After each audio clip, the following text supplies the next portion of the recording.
ایک عورت عراق سے آئی، اس کی 5 یتیم بچیاں تھیں تو اسے ضرورت تھی وظیفے کی۔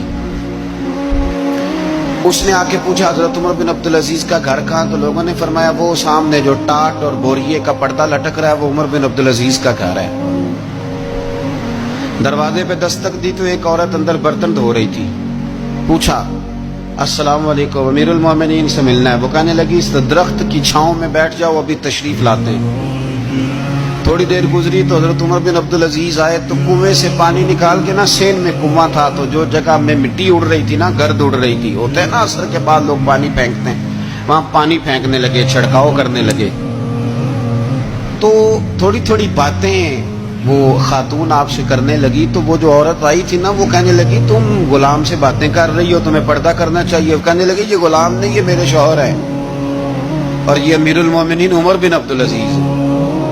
کہنے لگی یہ عمر بن عبدالعزیز ہے؟ کہا ہاں یہ عمر بن عبدالعزیز ہے۔ تو وہ خاتون حاضر ہوئی، کھجوریں اس کو دی گئی کھانے کے لیے۔ اس نے کہا حضور میری 5 یتیم بیٹیاں ہیں، مجھے وظیفہ چاہیے۔ جناب عمر بن عبدالعزیز نے ایک بیٹی کا نام پوچھا، ولدیت پوچھی، وظیفہ لکھا۔ عورت کہنے لگی اللہ تیرا شکر ہے میری بچی کا وظیفہ لگ گیا۔ دوسری کا نام پوچھا، ولدیت پوچھی، عمر پوچھی، وظیفہ لگایا۔ اللہ تیرا شکر ہے میری یتیم بچی کا وظیفہ۔ 4 بچیوں کے وظیفے عمر لکھتے رہے، خاتون اللہ کی حمد کرتی رہی۔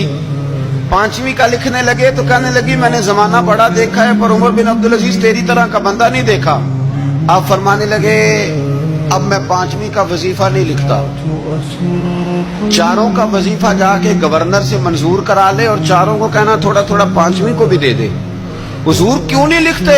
فرمایا جب تک تو حمد کے لائق رب کی حمد کر رہی تھی میں وظیفے لکھ رہا تھا، اب تو نے میری تعریفیں شروع کر دی۔ اپنی تعریف پر کیسے وظیفہ لکھوں؟ وہ تو حمد کے لائق ہے، اس کی حمد ہونی چاہیے، لیکن میں اپنی تعریف پر، اپنی خوشامد پر میں نہیں لکھتا۔ جا اللہ تعالیٰ تیری لیے بہتری کرے۔ وہ خاتون کہتی ہے میں وہاں سے آئی، مجھے مہینوں لگ گئے، سفر لمبا تھا۔